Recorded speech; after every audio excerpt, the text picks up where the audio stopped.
you. I'm not able to hear the people speaking.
This is better.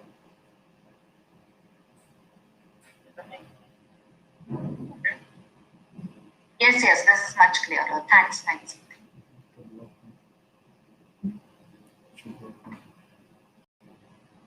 This is Priyadarshini, candidate member. Bye. Hi, Priya. Hi, thank you so much for joining us.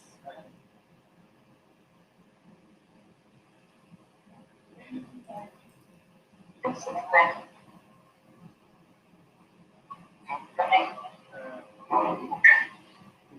Yes, yes, this is much clearer. Thanks, thanks.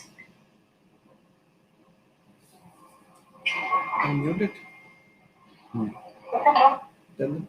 About 500 were registered, Vikram. So we're looking to have all of them on board. Let us see, like, the students' mindset, right? So, like, hoping for the best. I'm seeing few kids joining us right now. So,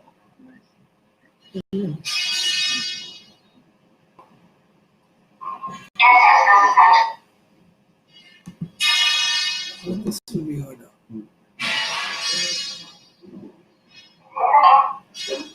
about 500 were registered, Vikram. So we're looking to have all of them on board. Hello, Raghav here. Sorry for interruption. Like you can, if possible, you can make it the full screen. Like we are already live on YouTube and Facebook.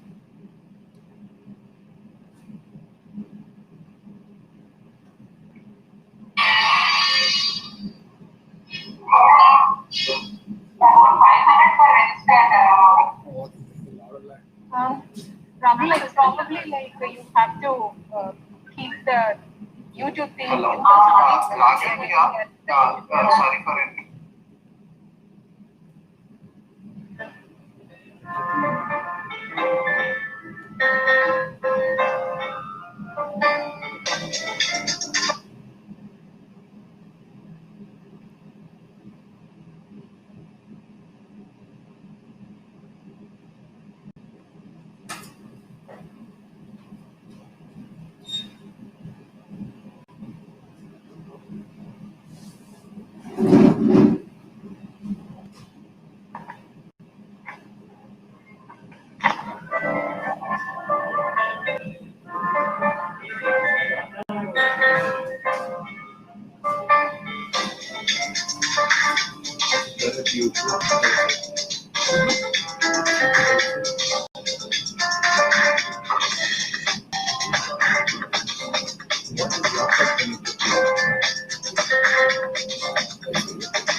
Someone is playing the music in the background.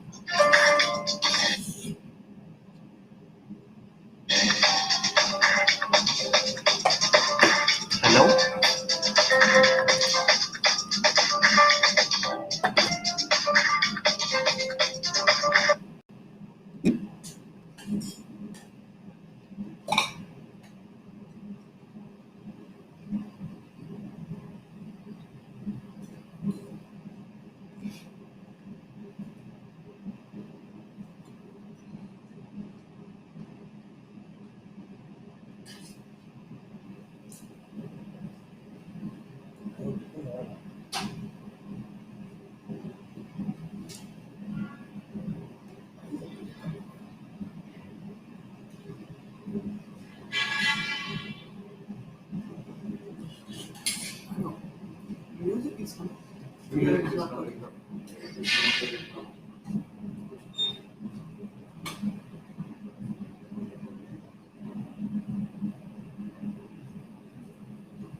Hello, Raghav here. Can someone speak for checking? Yes, Raghav, like they're all fine. Yes.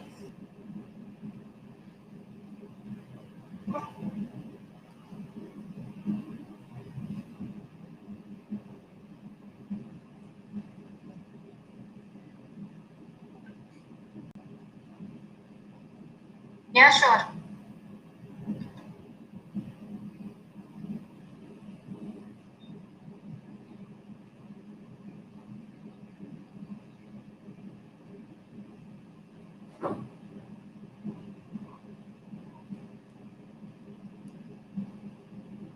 By the time it comes on YouTube, it will be like so much less.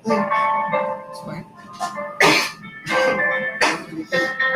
I muted, you tell. It's fine, you tell. That's all.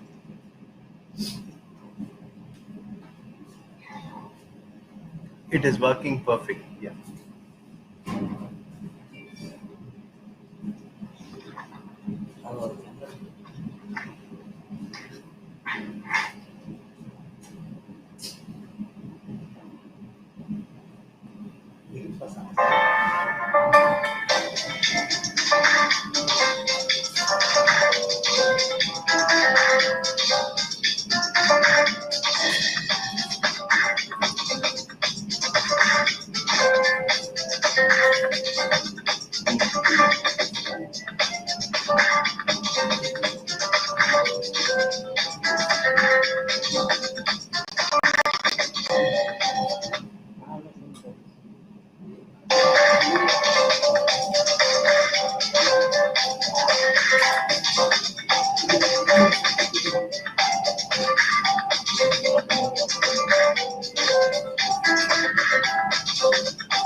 Raghav?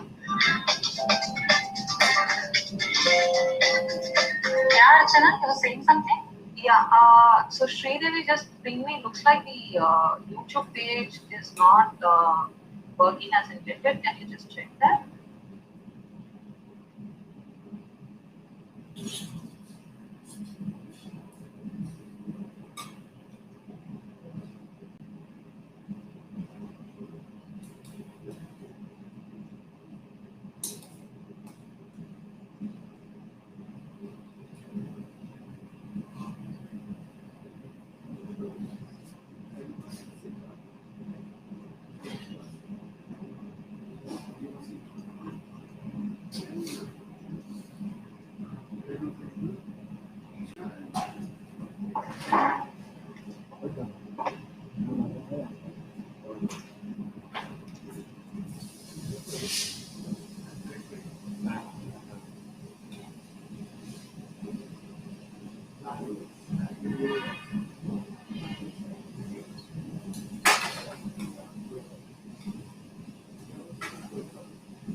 Hello.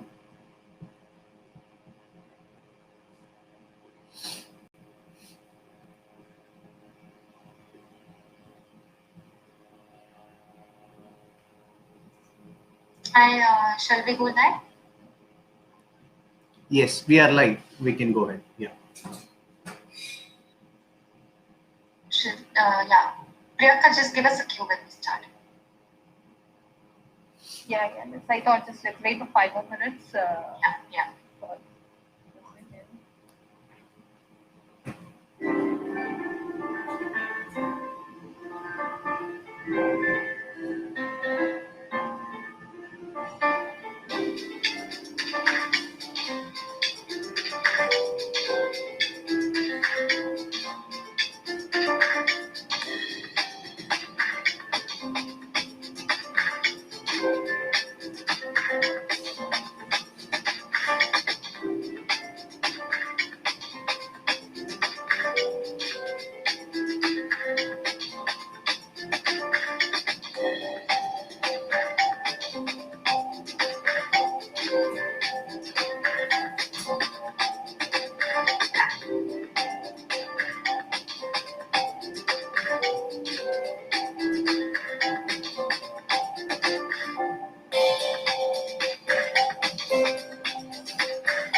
See, maybe we'll start now. Let's go ahead and let it join. Sounds good, Priyanka.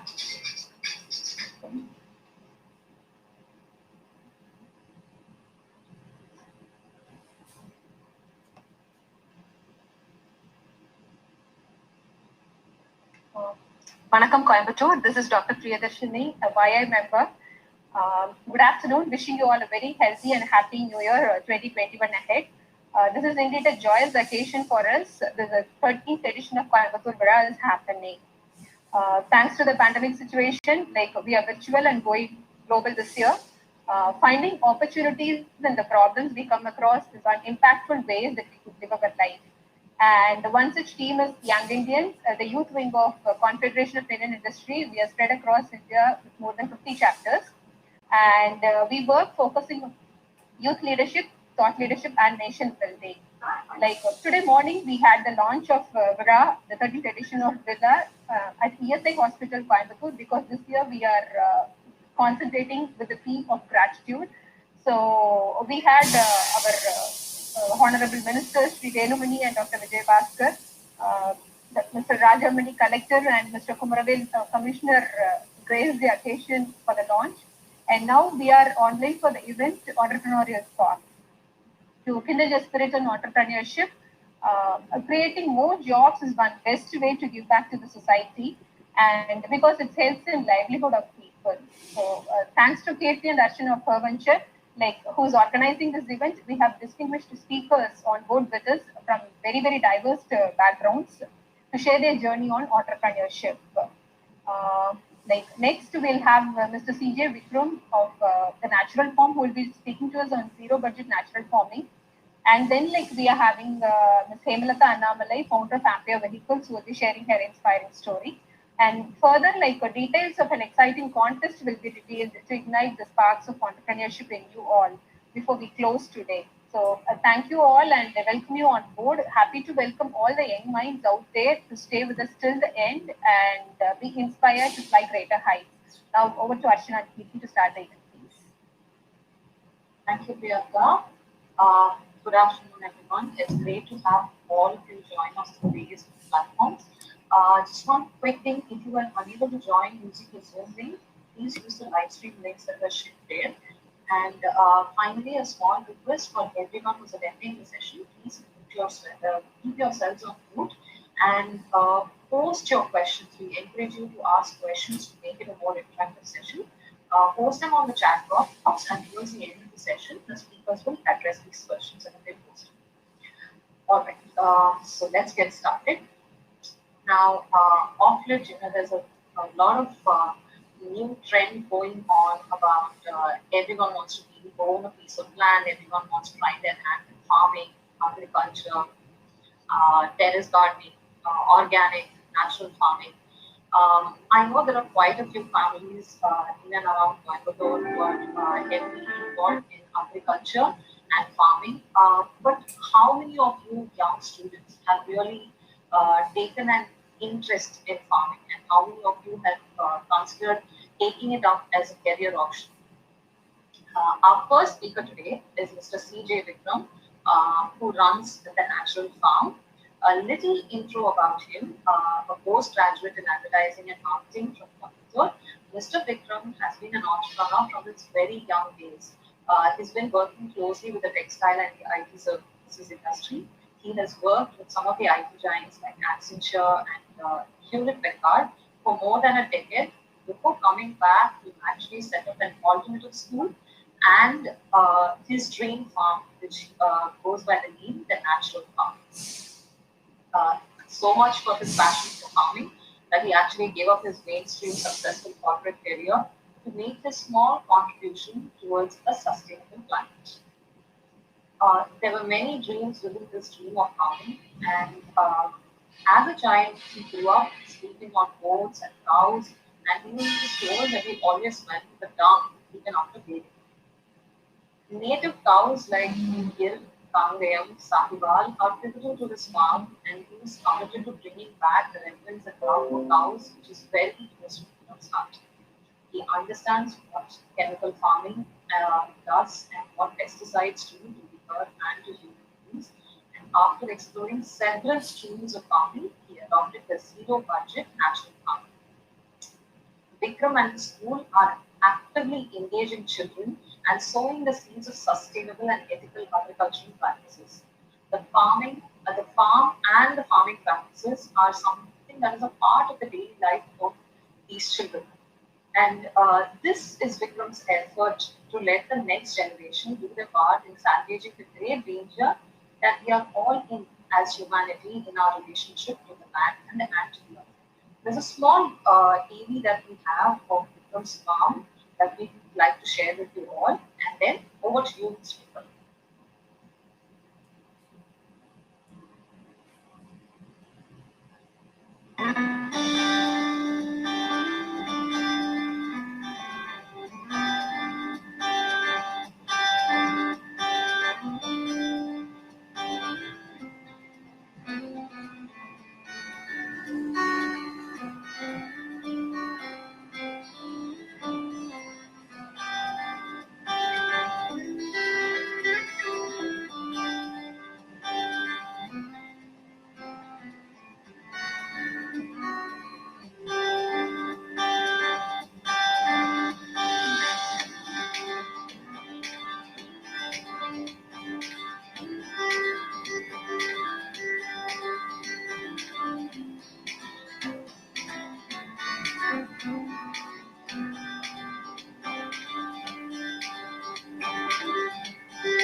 you with the cell. Sure, Archana. Thank you for the introduction and video. Happy to be speaking today.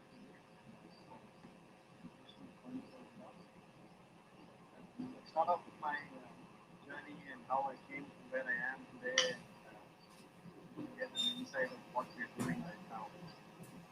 So I was, as Archana mentioned, I was working for corporate in the early part of 2000, and towards the end of 2000, I quit the corporate job to help my wife set up a school.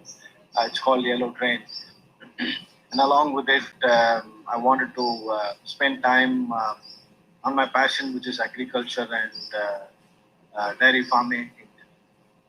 So 2013, we started this school called Yellow Train, and the following year, when we had about 40 children on board, and that's when the entire 30 acres had no water in it. So we ran out of water. So that's when I started my focus and journey towards agriculture and how we can make this a sustainable practice for for the school, and we would that was the first year, and you imagine after 10 years having 600 children there, where would you can't keep buying water. So the first year we bought water, and from the second year I decided that I had to do something drastically different. And I researched a lot on how to do rainwater harvesting, the methods. I spoke to various people, visited various farms, saw various videos. And then I started and improvised a little bit and started doing rainwater harvesting in 2014. And from then on, there's been no turning back. So every year we continue to do rainwater harvesting. Every little drop is harvested in this 30-acre property to ensure that we get clean drinking water, and the quality of water has changed so much from the last 10 years. The last 7 years, that today we have like almost about 15 rainwater harvesting points, various methods of rainwater harvesting, and it all started then. The following year, I think after 2014, I think we were one of the first farms in Coimbatore, in Coimbatore, to do the Miyawaki forest. So we did the Miyawaki forest, and it was a huge success. It's a Japanese method of growing trees, where trees grow 10 times faster, and requires, after the third year, does not require any care at all. So we invested in that, and children planted trees in 2000, towards the end of 2014, and to see it's a thriving area, thriving forest within the school, for birds and insects and reptile life. So that also has helped us in rainwater harvesting, because all the water which falls in that area is rainwater harvested naturally. And then we moved on to setting up the orchard. Now, since there was plenty of water in the property, so I had the confidence to go ahead and set up an orchard and set up a vegetable garden for the school kitchen. And so we didn't want to use vegetables from outside. So we tried to grow as much as vegetables as possible for the school kitchen, wherein children have breakfast and lunch here. So we try to give them the best, whatever we can. And then the vegetable garden took shape, and today we supply about 30 to 40% of the kitchen's requirement.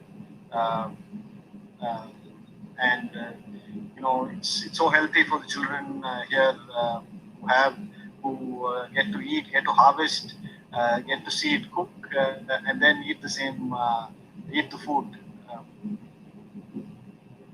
So, and then we moved on my next venture in this farm was to set up a desi cow dairy farm. Um, that is very close to my heart, and um, we were buying milk before that, and children were not consuming enough curd. So I thought, why not we set up, why not I get a few desi cows and introduce them into the farm and see how it's going. And to my utter surprise, the consumption of curd went up almost 2.5 times. So I thought, okay, let's invest in more animals and then get more curd to the school kitchen. And now it's a thriving dairy farm with 50 cows and calves, and we can say, I can probably say it's one of the best desi cow dairy farms in Coimbatore. We also have, so I wanted to get as natural, as local as possible. I didn't want to get, high yielding animals, goats from outside the country. So we have desi cows, desi goats, desi chicken. All of it is country. All of it is native to our land here. All of it is native to Coimbatore and South India. And this farm today is 30 acres, and 30 acres, I can say we are water sufficient to grow crops in the entire 30 acres. So we've done so much work, and we continue to do work every year. Every year we find out points in which we can rainwater harvest. We can save water and filter water and conserve water so that we can use it later. It was that time when I thought, okay, I was doing organic farming, and I thought, okay, I was still searching for the right methodology of farming. So I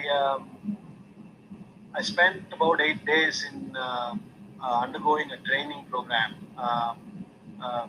run by Mr. Subhash Palekar from Maharashtra, and he's the father of zero budget natural farming.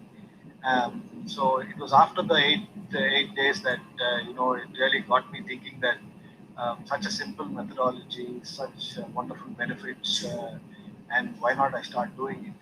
So we started there, and it's been now this is the third year, from 2017. This is the third year of doing zero budget natural farming, and this entire 30 acres is a zero budget natural farm. Students in Coimbatore, if you have the time and if you want to see what's happening, you're most welcome to come by the farm and see what we do here.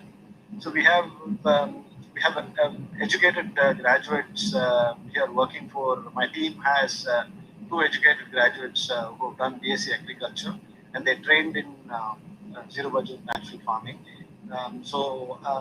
We grow vegetables, fruits, fodder for the animals, all of it using the same methodology.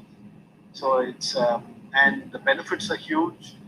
Vegetables stay fresh for longer, they don't wilt, and we grow fruits in the orchard, greens again for the school kitchen, and we try to be as self-sustaining as possible.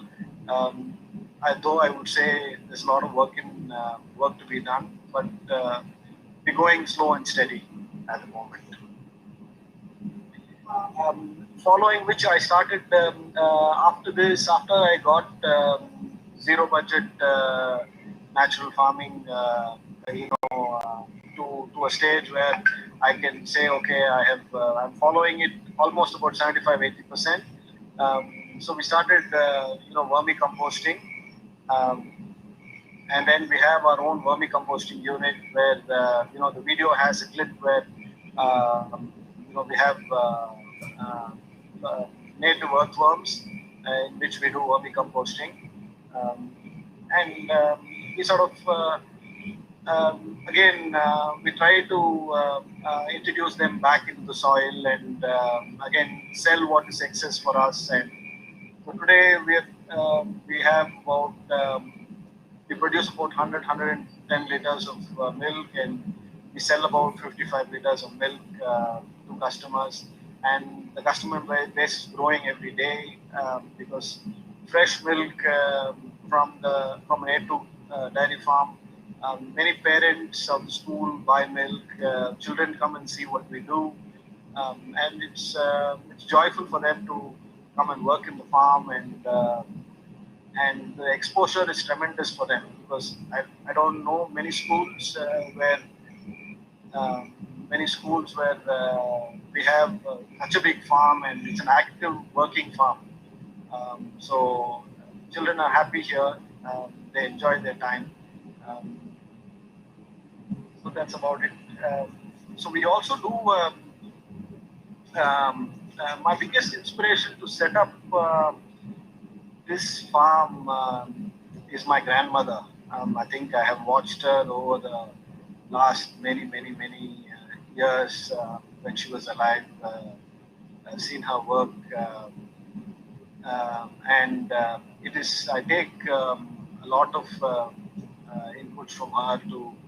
Uh, the entire steam is coming for me to get into this field, and now we have like I do farming in multiple locations, growing crops from coffee, cardamom to fruits like rambutan and mangustan, to having a desi dairy farm, and we grow pepper, American nut, nutmeg. I think we pretty much grow all what we can grow in this part of the world. Avocados, so you name it, we grow everything. So um, my biggest inspiration is her to get back into farming, and today um, it's like not many people. I think the generation before me has moved away from farming, and I see a lot of people coming back to farming because of COVID, and because they're back in their hometowns, thinking what to do, and I'm in a good place where I can say that I've got a head start of almost 10 years, 10 plus years now. So this entire zero budget natural farming, the methodology, if you see, it's the name says it all. You don't have to. The cost of doing zero budget farming is absolutely nothing. The inputs which you do uh, for producing uh, fertilizers and pesticides is again grown in the farm. Archana, can is there disturbance in the background? Can you? There's some work happening. Is it okay? It's fine. So it's a method of growing crops where you don't have to invest much at all. You don't have to buy fertilizers and pesticides, expensive fertilizers and pesticides, which drive farmers to suicide. And uh, the because of the so much variation in today's climate, rainfall and rainfall pattern being so erratic that you don't get rainfall when you're supposed to, and as a result, farmers are distraught and end up committing suicide. With uh, um, with zero budget natural farming, I think all that is taken care, and I can say that the government of Andhra Pradesh has taken huge steps in implementing this. We are yet to see that kind of reaction from the Tamil Nadu government. But I think a few lakh farmers have moved to zero budget natural farming, um, and it's paying off big time. It's paying off dividends big time. Um, why did I opt for this technique? It's very simple to make the inputs needed for plants. It's very cheap to make them. It does not harm human beings at all. Vis-a-vis using chemical fertilizers and pesticide. The minute you spray them, the person who's spraying pesticide, I'm sure there'll be some effects on him that day, the day after, and it's not the right way of doing farming. So we used to, so it benefits, it does not harm humans. I think the bees, butterflies, and the birds come back to the farms. It does not harm any insects, beneficial insects which help in the plant growth. So we can all, and we don't make it in-house. We don't we don't depend on a third party to grow these produce. I mean, make the zero budget natural farming inputs. We do it in-house, and it's so easy to apply. The application also is so easy for farmers. So these are some of the factors which helped me in deciding to go with zero budget natural farming. The other major benefits are, it sort of crops which are grown in zero budget natural farm. They're so nutritious. They stay much longer. The shelf life is much longer than normal pesticide-ridden crops. The other factor, there are 5 factors which aid in this. One is, they prevent soil erosion. They produce nutritious crops. Biodiversity is preserved hugely. Climate change to a large extent is taken care because you're not doing, you're not meddling with nature. It's a natural farm. You just leave it as it is. Minimal inputs is given, and the water quality, the water table improves, water quality improves, and these are some of the major benefits in which I've taken to zero budget natural farm. It's work in progress. We've been doing it for the last couple of years. Still a lot more work to be done. So I post this. Another important factor in this is the importance of water management and how we're going to sustain the farm. So with the current rainfall pattern and most years being deficit, unless we actively work in the farm to preserve every drop of water, I don't think today farming is going to be possible. In the years to come, I don't know how one never knows what the climate is going to be, the rainfall is going to be. So it's all the more important to focus on rainwater harvesting. And I'm very committed to preserving water in every farm I have, whether the farm has a lot of rainfall, like for example, say I have a farm in Attapadi where we grow coffee. I do rainwater harvesting there too. I have a farm in Arasur where the school is.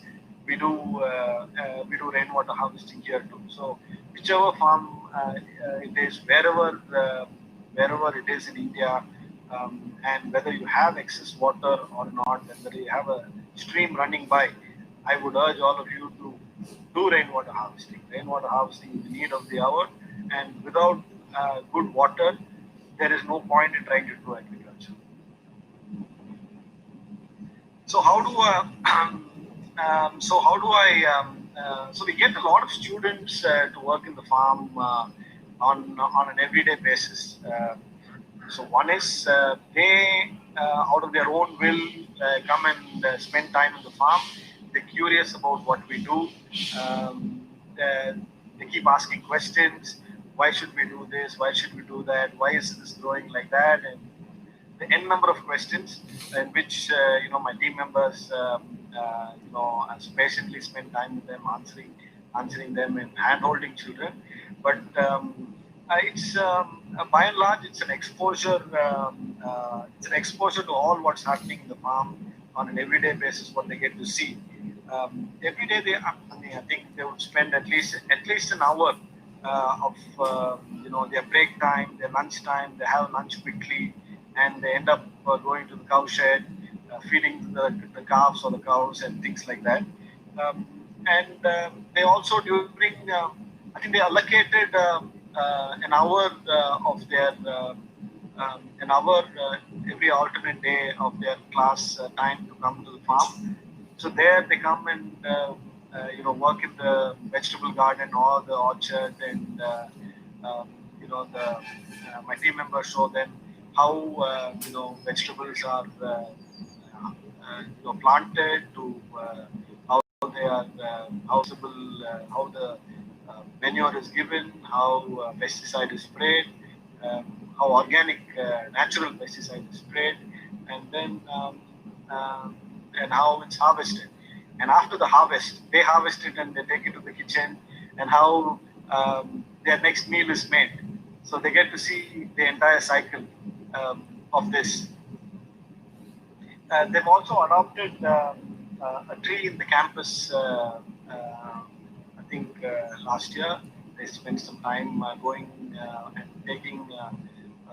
putting a directory of all the trees and all the varieties of trees we have in the campus, and each one adopting a tree. We have that many trees now in the campus, and we continue to plant trees. And for example, last month we planted about I think close to 200 teak trees. Teak is it's a variety of hardwood which we planted, which takes years and years to grow. So we planted that. They get to spend a lot of time with the animals. Children get to spend a lot of time with the animals. I think their fascination comes from you know getting to wash them every Fridays, and feeding them, and keep asking questions of how it's milked and why is it milked, and n number of questions they keep asking, and why is it fed that, and why is it fed this. And children being children, you get to be thrown all sorts of questions by the kids. And there are some kids who were really scared of going near the animals. It's taken them like say a couple of months only to having confidently going near the big cows, and touching them, and feeding them, and so they get to see all of it firsthand. And that's the best part about this farm. We have close to about 500 plus children now. We're waiting for school to start, and the buzz of children running around here to see what we do. Older children, slightly. I think seventh onwards, seventh graders onwards, they get to see what we do. They go a little in depth into what we do. Like for example, we have a gobar gas unit which produces gas for the school kitchen. And then they get to see what we do with beekeeping, how we do vermicomposting, and they're taken through the entire process, and how we do vermicomposting. Sometimes they help in doing whatever the team members are doing. The 11th graders, the 10th and the 11th graders last year, what they did is they did a project on how to sell the produce from the farm. It was interesting. I think they made their own questionnaire, they made their own video of the farm, and I think 11th graders and the 12th graders spent quite a bit of time in understanding what all we do.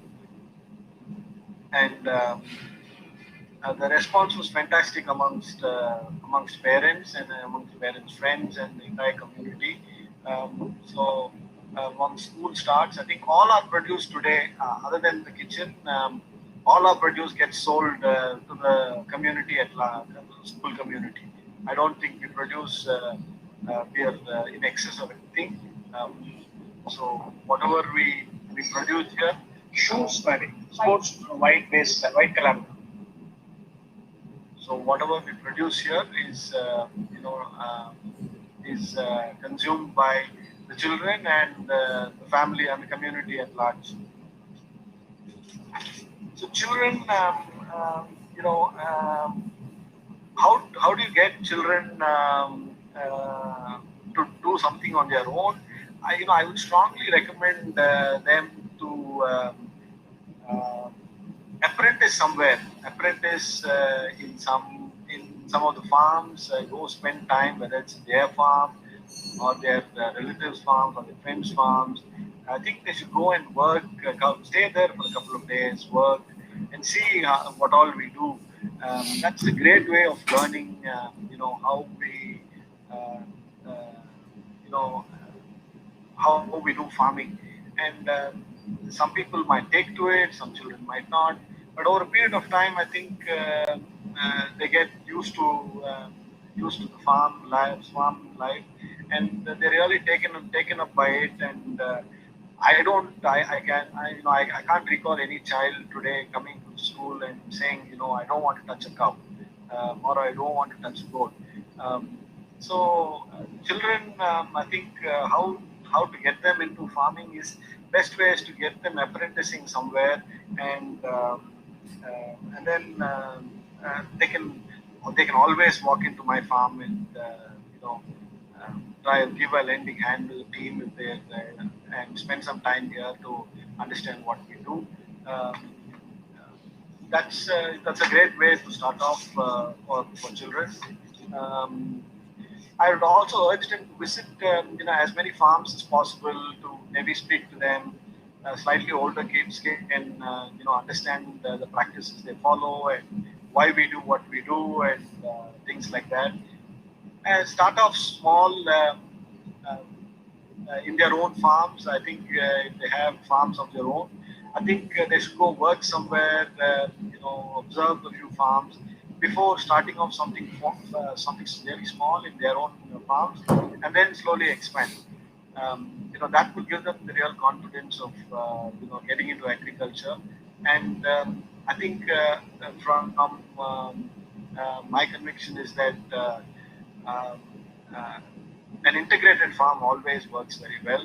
Having animals in the property is the best way to move forward, wherein your manure is free, and a lot of your inputs come from them. Um, so having an integrated farm will sort of give you revenue through the year, through the day, through the week, through the month, through the year. That will not be possible if you're doing a monocrop, for example.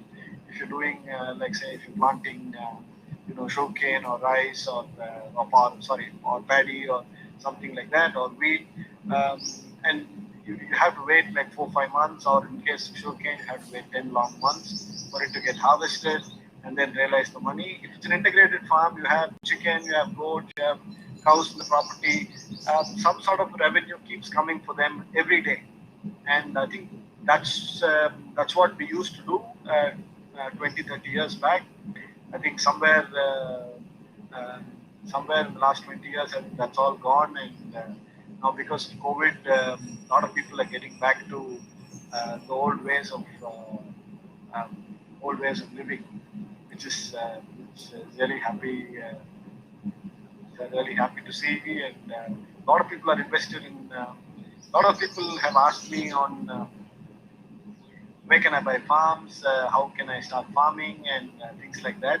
So I invite them to my farm and say, come and spend a couple of days here uh, and see what we do. We are up at 4:30 in the morning, uh, and the farm is buzzing with activity from 4:30, and from then on, you'll know who are the ones who are really interested in one, not.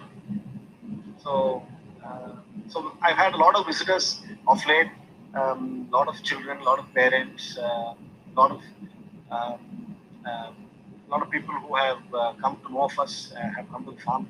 A lot of people from uh, the agriculture university have come and seen what we do, especially rainwater harvesting, because I think uh, for all my neighbors in and around the farms in Arasur, where Mudlipalayam, Arasur, where the farm is located, our water table has gone so high that so many of our neighbors are benefiting.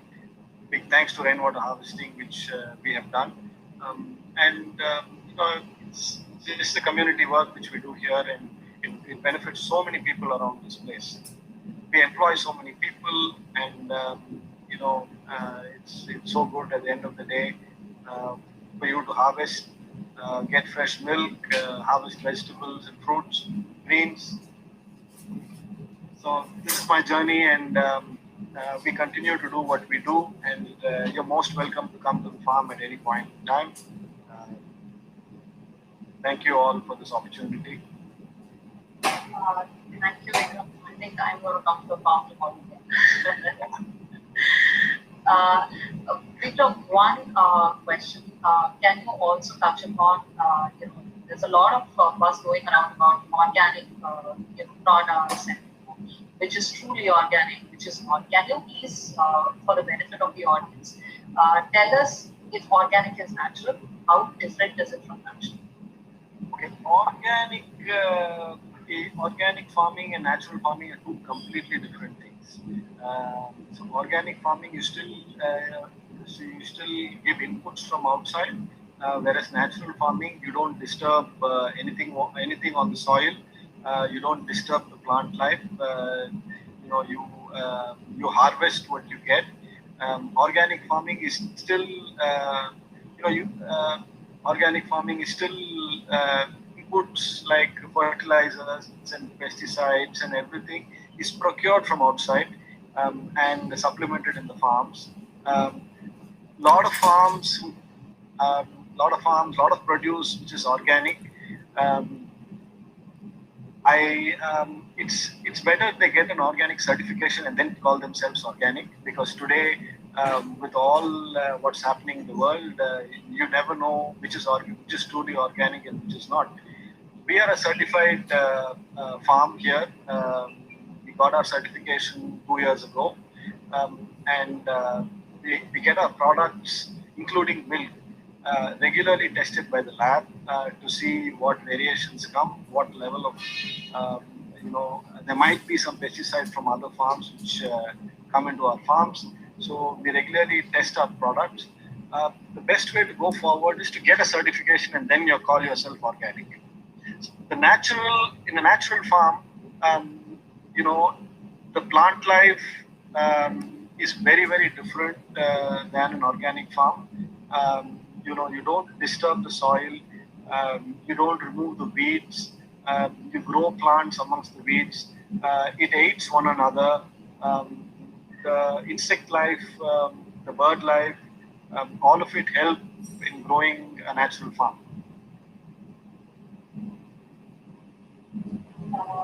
Thank you for addressing the question. So we have another question from our next speaker, who's also been attending your session, Ms. Hemalata Anande. She's the founder of Ambia Bakers. So, ma'am wants to know that she says, we loved your session, Vikram, and she wants to know what are the challenges in farming? Do you have seen the ROI, as there is a myth that farming does it yield returns, as there is a myth that farming does it yield returns. Also, what's your advice to the new age entrepreneurs wanting to get into farming? So it's a good question actually. See, to a large extent we have. I think because we are an integrated farm. If I was growing only one particular crop, I certainly would not have been able to break even.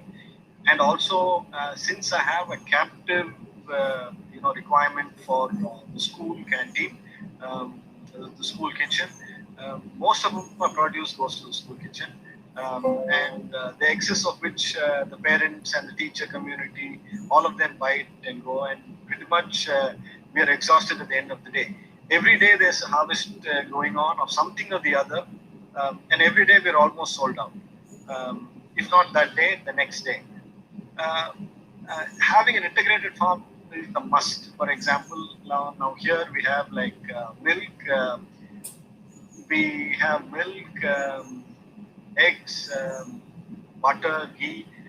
We sell milk at 100 rupees a liter, and the rest of the milk during when school was working used to go to the school kitchen.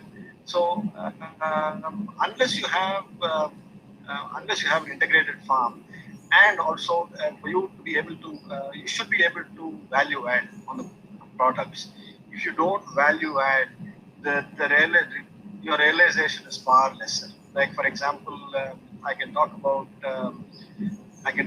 coffee, I can talk about pepper, I can talk about arecanut, where your post-harvest, after harvest, your value add for them fetches you at least 60% more price, and that's the way to go. If you're going to say that, okay, I'm going to grow coffee and just give it, as ripe cherry to whoever is going to take it from you and do the post-harvest process, you will not gain anything. So you need to start slow. You need to ensure that uh, you need to ensure that you have marketing also is difficult. I wouldn't say marketing is easy. Marketing is difficult, so you need to constantly work on that to say that where can I sell this produce which I produce? Where can I sell these products? I mean, I'm producing so much. How can I sell them? I don't want it to go for waste. We also give supply it to the stores in Coimbatore. Then there are like 4 or 5 stores like Vayagam, Orga Foods, Siragam, and a lot of stores which we supply to. So we supply our excess produce to them, and they're happy to take it, and they know what we do. They come and visited our farm, and yeah. So it's, the answer to your question is have an integrated farm and ensure that you have something coming out, of your farm every day, like milk and chicken and veggies and fruits and something which you can harvest every day in order to start, seeing revenue every day, and that's the way to go.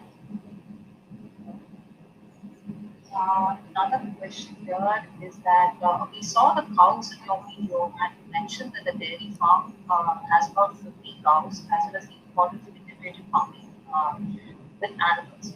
What type of care is needed for the cows and how do you maintain their health? Okay, so we have all desi breeds. We have the Kangayam cows. We have Kangayam cows is local to Tamil Nadu, local to our district, Coimbatore and the Erode district. We have the Gir cows. We have the Sahiwal cows. Gir cows is from Gujarat. Sahiwal is from Punjab. The reason I got Gir cows is that they withstand extreme temperatures. They are very hardy animals. They produce very good quality milk. Same with the Sahiwals. They are milk breed of cattle in which through proper breeding, and we have been able to achieve as high as 16 to 17 liters in desi cows. So which is very high for the desi cow, with very high fat content, very very good quality of milk. So these desi breeds require care, but not as much as your Holstein Friesians and your Jersey cows. Comparatively, it's far less, I should say. You would have seen in the video that the cows are let loose They are in an open yard, and they walk about all the time, and they feed when they want to, and they drink water when they want to. So that's the way to go. If you're That's the way I think all dairy farms should be, rather than tying them up and uh, morning till evening, and to see if you can. That's not the way to uh, that's not the way to have uh, run a dairy farm. The animals get stressed out. I've done it in the past. I've seen the animals get stressed out a lot, um, and because of which they're very violent at times. Um, this is the best way, and they hardly if you have a good eye for the animals, like for example, when I walk into the farm every day, I almost inspect every animal to see that if there's anything happening, anything wrong with the animals. I have a good eye for that. So as soon as I walk in, the first thing I do is to ensure that I observe every animal if it's all right, and you will if you have a keen eye, you will find out if the cow has any issue or not. And the earlier, the better if treated. Now, earlier, I think 2 years back, we used to call the veterinary doctor quite a lot, but now I hardly call any doctor to my farm. I think they're happy cows, producing milk and producing fantastic quality milk. Vikram, one last question that we have is the role of technology and how you use technology in agriculture. Since we are all in the digital era and the kids literally live virtual most of the time. Um, so I use a lot of technology. In what sense? In terms of machinery, are you talking about, or what is your question? It could be like machinery or the media, social media, like how they can promote or even whatever, involve people, bringing in together, this kind of stuff. Okay, so we use machines extensively. So we go with a brand called Steel from Germany, um, farm equipment machines, and they are. I've been using them for the last 10 years now. They're outstanding. So and they are so economical to use, and they're so quick. Today, in the day where there, there, there is shortage of labor, when you want labor, you will not get labor.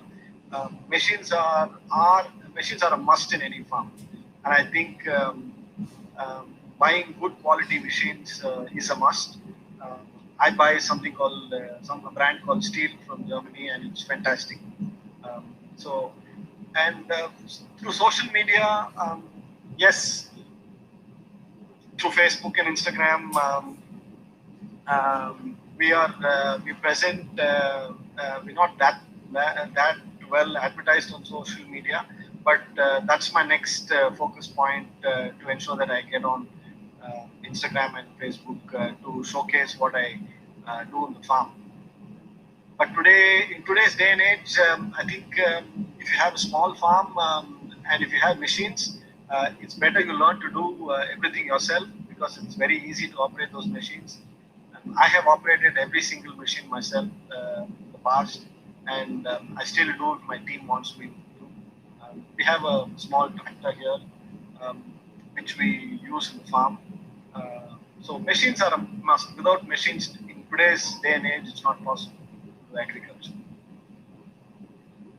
Uh, Thank you, Vikram, for taking out your time and enriching our perspectives. We really appreciate your contribution to the society and to join us for the event today. Uh, Thanks again. We now have very special uh, Coimbatore-based women from your. And she's currently living on Singapore, but she's from Coimbatore. And can we have Neha ma'am? Thank you, Archana. Thank you, Kirti and the team and Priya. Thank you so much, Vikram. Lovely having you on board with us today on a special occasion for Winner. Thank you. Thank you. Thank you so much.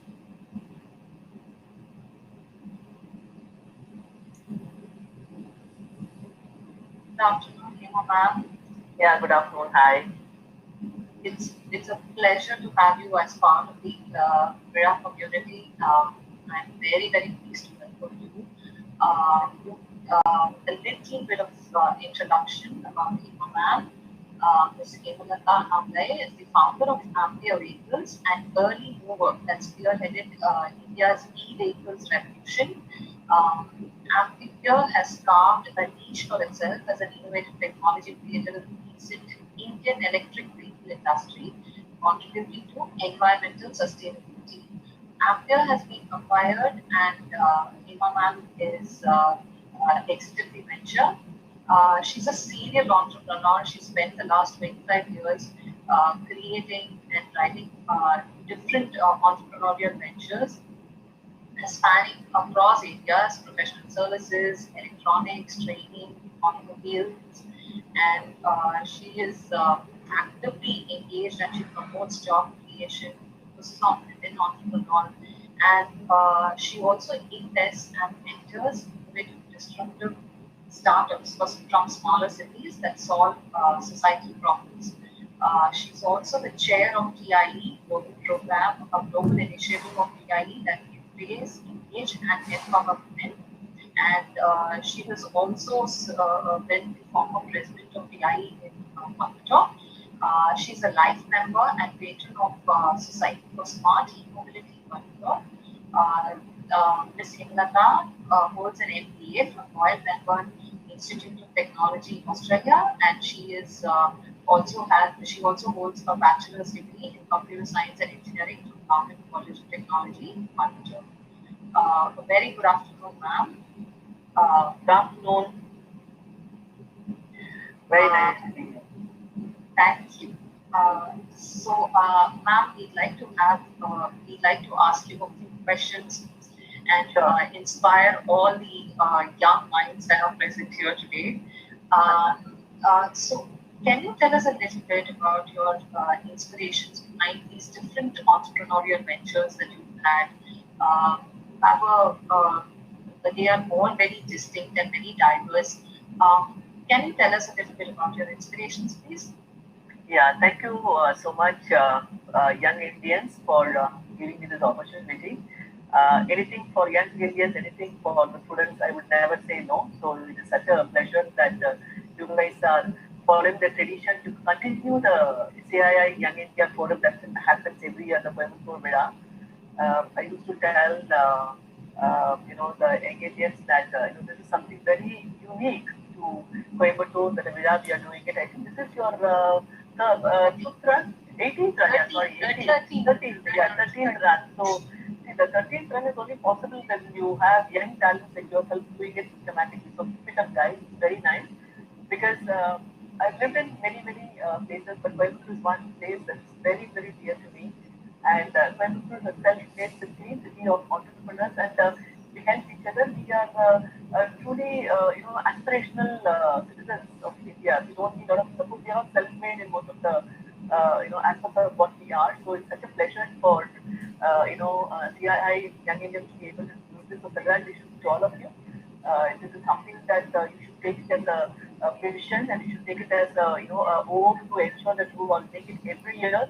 And I wanted to, be there for your silver jubilee, golden jubilee. It is that kind of a thing, and because that's how we can inspire the younger ones. Okay, so I think congratulations to you. So coming back to what I did and my own story, I think that I am coming from a very small family. I think I want to tell the students who are here that my father is a professor, mother is a teacher. Okay, entrepreneurs, or whether I'm coming from a family of rich parents who gave me everything. I came with nothing. But I think I should be very thankful to my parents for telling me that I'm not going to give you anything. All we can give only one thing is education. I think that education is a leveler, and education became very good things it gave to us because we were a very big family, six siblings. I'm the fifth daughter for my parents, and then I think no turning back because at the end of the day, it is yourself, isn't it? So when you got education, so I don't think anybody is stopping you from doing anything, right? So from whatever you have, the best that you can make for yourself, of yourself is what can differentiate. I mean, the speaker, Mr. Vikram, who just spoke about farming, running a school, and then suddenly he saw that maybe he could do farming, and then he just gave up everything to get into farming, and then committed, devoted, and you can see that he's seeing results right now, right? Which means getting morning up at 4:30 and then doing that complete thing is something that is very inspirational, right? Because you got to be hands-on to be able to try yourself whatever you're doing, right? I did different ventures because one of the inspirations for me to turn into entrepreneurship is largely coming from my husband. He's a born entrepreneur, coming from a very small family. He just came little by little himself establishing. So I saw him. I was super inspired by what he was doing, and then I said, that why can't I also do entrepreneurship? And then for me, the inspiration to become an entrepreneur is only one thing: freedom. Because I want to do things my way in my timeline, so that I'm not constrained by a lot of other people. In terms of what you want to do, you just have to keep going with the goals, right? So for me, freedom was the biggest thing, and then I did different ventures, and the aspiration largely comes from what you can do. Because you see, one thing is that you should always never sell to your customer. You must serve to your customer. If you serve to the customer, the selling automatically happens.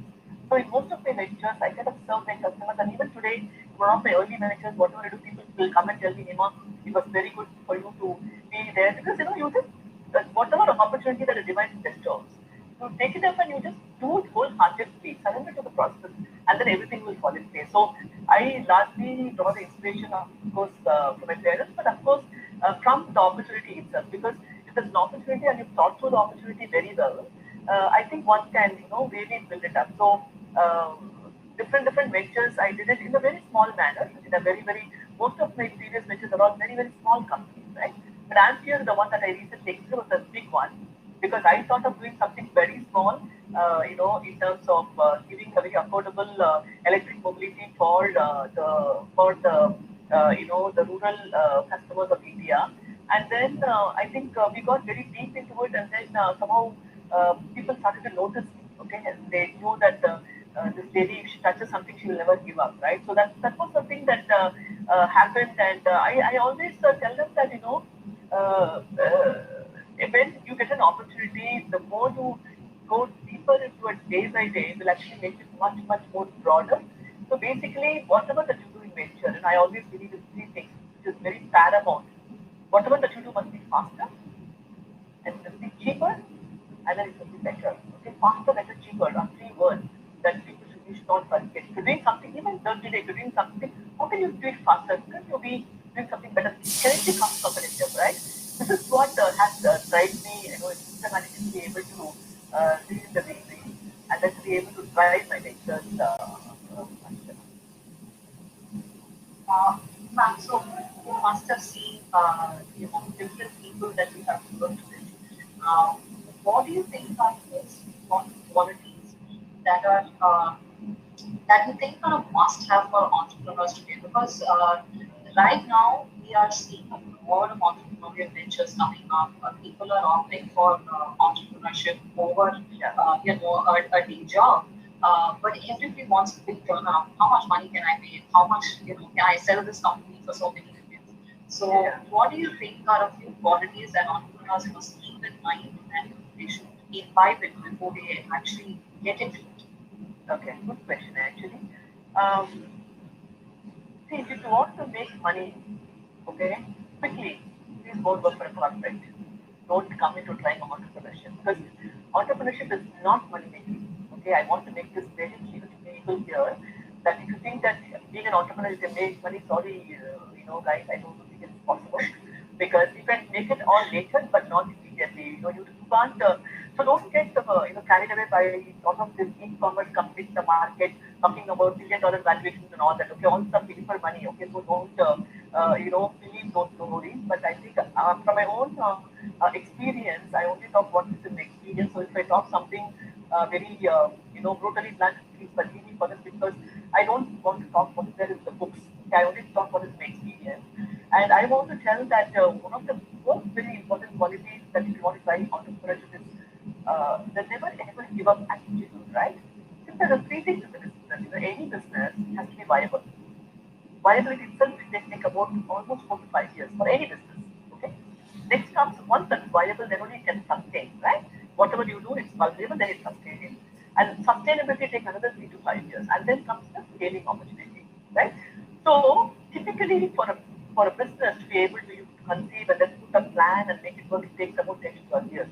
So it's a 12-year marathon. Okay, whether are you able to be in it, to be able to work on it, that's something that you guys have to decide, right? You can see Vikram, right?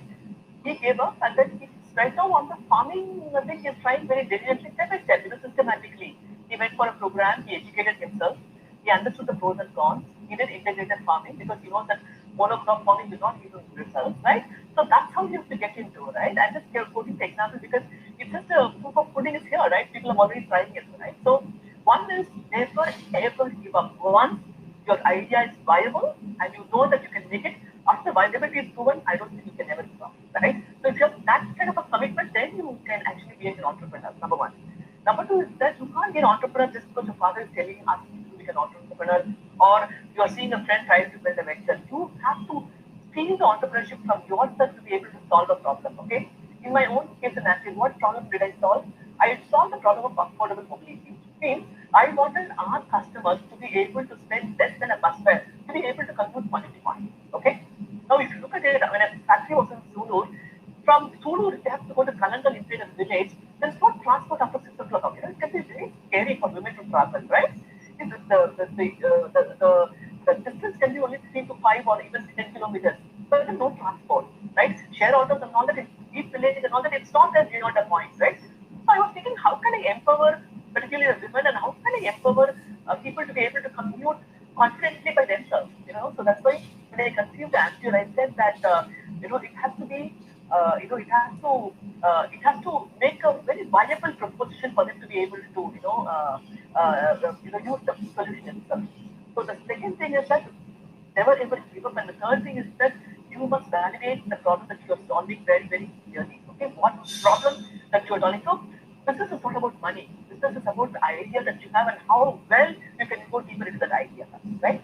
That is what these are the two things are very, very important quality. Archana. One is that never giving up attitude that you can make through, and the second thing is of course your ability to be able to see through, the venture in terms of ensuring that you solve the credible problem. And thirdly, for me, which has helped me a lot, is that having credible mentors. Right? You need to have credible mentors at your point of time where you're able to drive things and move forward. I think so. To answer three things, one is in terms of never ever giving up that attitude, and second is that solving a very viable problem. You can't go and build a next generation electric aeroplane. It's possible, right? You have to do small things and little by little scale up, right? Number two, and then number three is that always have credible mentors around you, okay, so that you can get suggestions and advice from these scale up. And what would be some of the key learnings in your journey? Something that you thought that you should have learned much earlier in your entrepreneurial journey. Would you like to share a few with us today? Sure. See, one of the biggest learnings for me was in Amphibious, two things. Okay, one is when I built a brand called Amphibious, everybody came and told me, oh my God, automobiles and all that is not for women, okay, and it is all for how do I say it?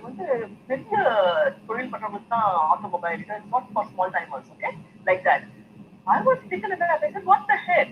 When I have the courage to do it, why can't, right? So there's a lot of myth about the automobile that women cannot be in automobile. In the sense that it's, of course, automobile is 99% male dominated, okay? So it is very, very tough, number one. And number two is that even in electric vehicles, there are a lot of myths. Okay, when we build the product, right? If the products now in India they are actually importing and selling, no service, it will not carry, load, the vehicle don't have service. There's a lot of issues there, okay? So we actually busted all those things one by one. Why I say is that one of the key learnings that I had was when everybody, ridicules you and say that it's not going to be possible, that's when then you feel that you should try it out and see, right? Because for us, in the initial 2-3 years, we saw the viability of the product already, right? So once the viability was there, it was no turning back, okay? So I wanted to tell the students here that when there are people that are, chronically criticizing your or it's not going to be possible. Brand creation is not done by big companies and all that. Don't be with such people. You be with yourself and you give your utmost self to be able to go into this venture, right? Number one. And then number two, that was the first learning. The learning was, the moment you decided, I think the biggest, for me personally, my mentors were so rocking, okay? The outstanding support I got from the mentors to be able to guide me because I want to tell all these people here, none of the mentors today, whatever that I had, I even had to give them 1 rupee for them to guide me, okay? All of them chose to guide me with nothing, right? Think that this lady is doing something very credible and we need to give her the time, okay?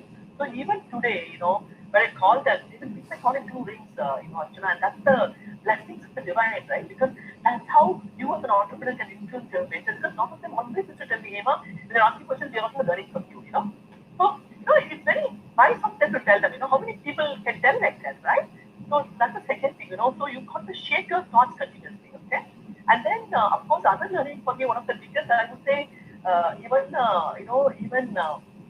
I wouldn't call it as a blunder, but it's more of a, I just underlying manufacturing, right? I thought it's a small venture, I will just do by business by week. But actually, we got, we built a consumer brand, we got popular, and cash flow started to rule me, right? We need more money. Orders whether and I need to execute, and cash was a perennial problem, right? And for me, I mean, I don't have anything. I don't even have a property. I don't even have a house in Coimbatore, right? Nor in Singapore. I was just a, self-made person and I wanted to try little by little, right?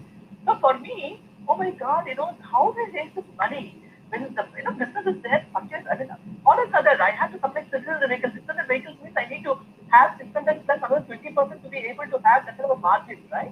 So that was the biggest challenge. So that is when I realized that you raise money before it is required, right? Because money always has to be raised before it is required, not then you are on the job. So I then put out a plan. I wanted to, talk to people. Mr. Ratan Tata was one of the influencers. He just gave me, a chance, 10 minutes meeting, which became a 35 minutes meeting, and then he cut out a small check for me. And I think then no looking back, right? And after that, Mrs. Gopalakrishnan also helped me, and he made investment 3 times in my venture, and then I just moved. Because, see, when you're starting a small venture, what is important is the governance, right? How do you structure it little by little, but then your paperwork, your processes, your systems, because if you don't systems and process, you can't scale the company, correct? So for me, fortunately, that perhaps came from my training in working abroad and all that. But so I kind of systematically built up the process. Of course, people used to tell me, Indian madam is so aggressive. I think you get a first gentleman month, you put a balance doing all people used to think, right? But I used to tell them that see, if you don't do that, right, somebody else will do it, right? You rather take the responsibility yourself and do it, right?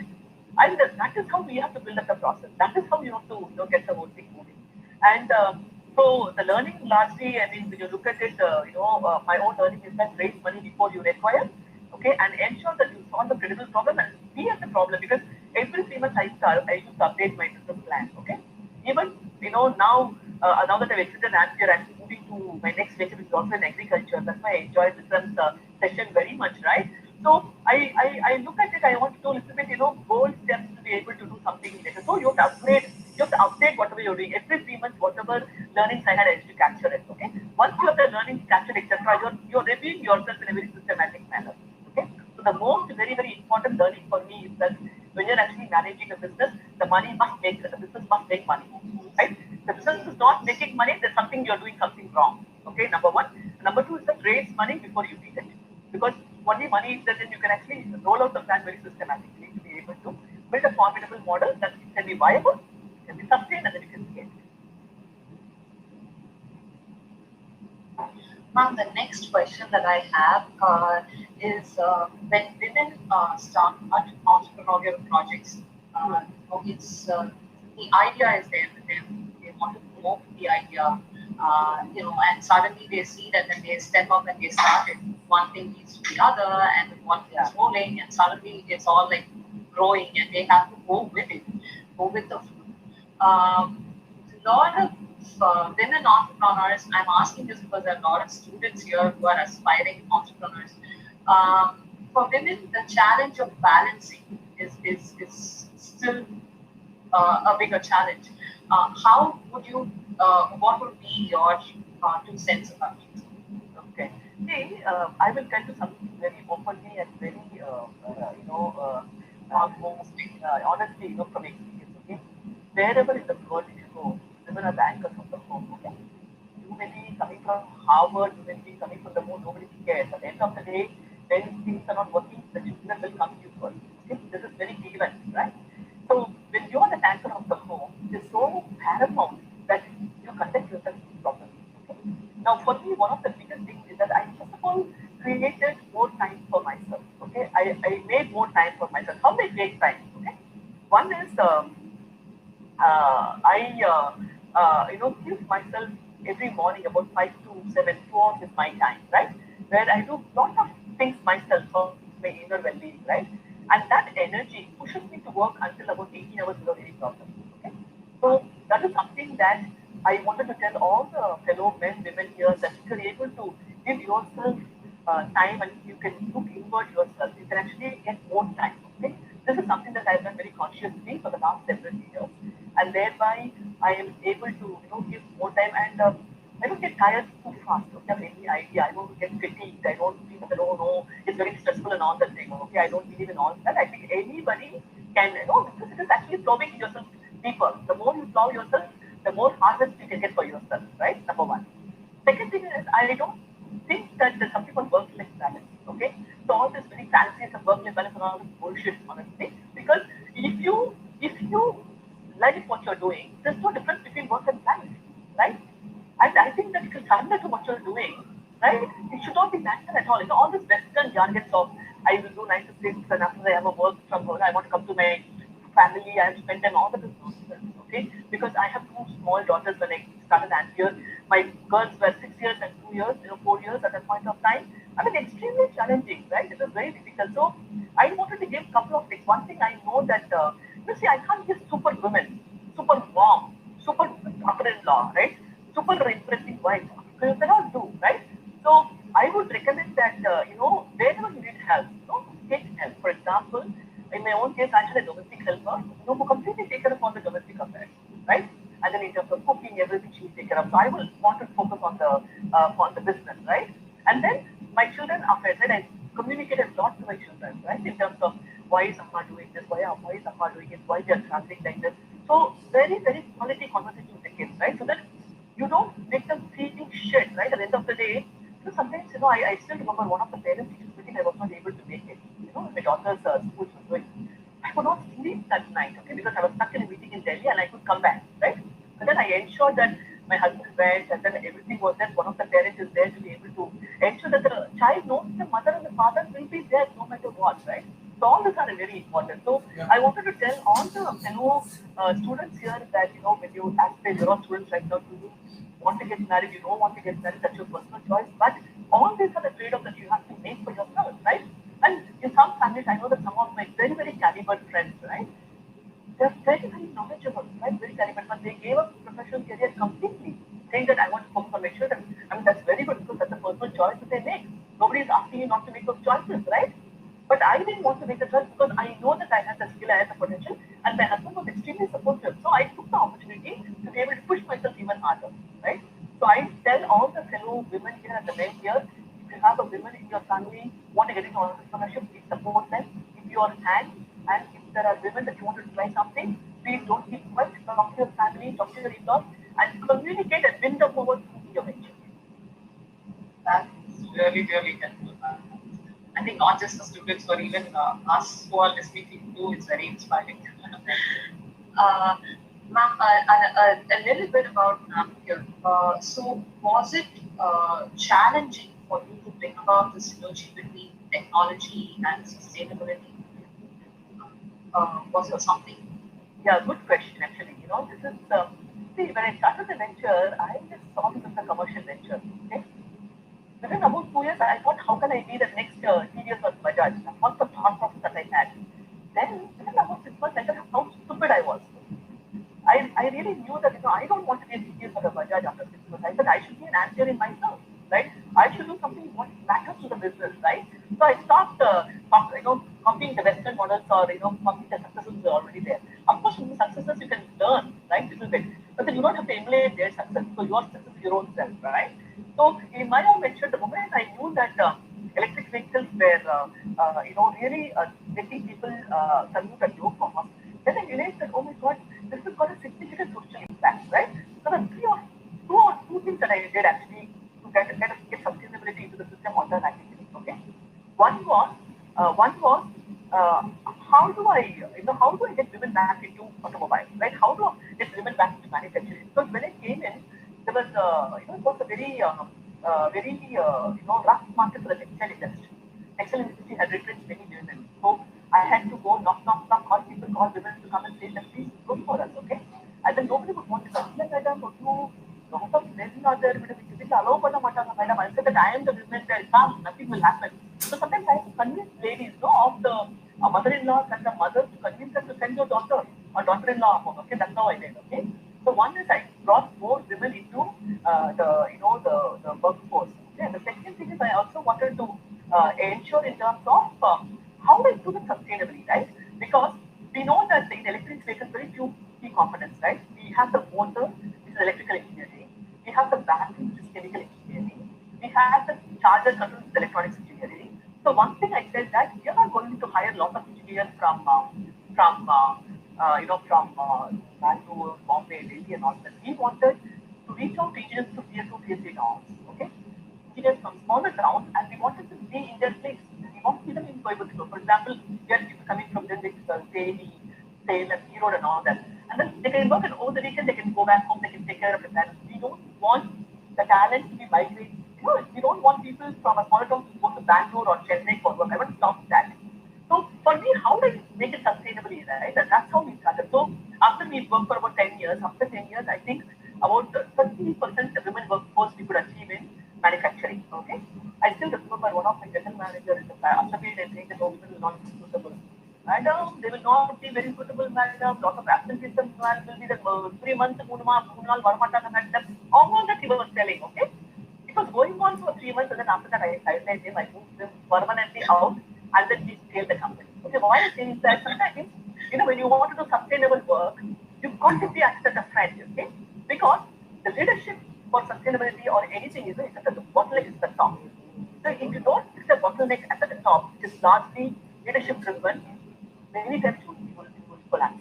So you have to be a friend to drive it. Okay, so that is the second thing. And lastly, for us, we were very responsible because all the batteries, whatever we did, want to recycle in a very responsible manner and all that. So many things, the initiative from that, everything we were kind of leading, we were setting trends.